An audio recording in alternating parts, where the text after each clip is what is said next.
This is all about the Ocean Beach Railway in Dunedin.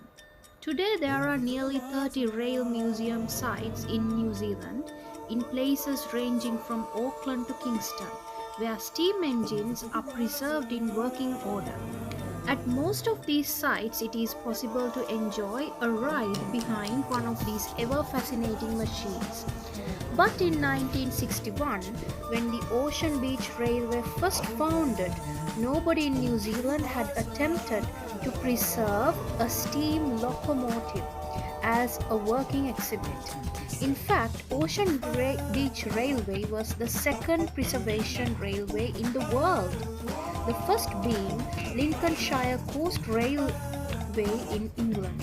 It all began in Dunedin when the late Stan Rockcliffe persuaded a small group of members of the New Zealand Railway and Locomotive Society, Otago branch, that they should make an effort to preserve a small locomotive that the Otago Harbour Board was offering for a sale.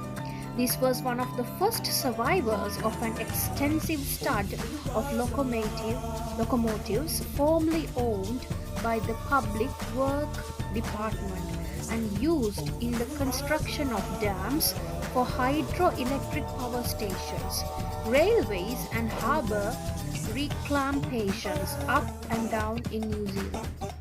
Despite receiving a higher offer from the scrap merchant, the group's tender was just £20 was successful, which means that they had found a home for their new acquisition. After some negotiations, now they have preserved this amazing history in Dunedin. So today we have ride in this railway from the St. Kilda beach up to St. Clair's, which was giving so much of fun to all the kids and all the adults, showing that history can ever be preserved.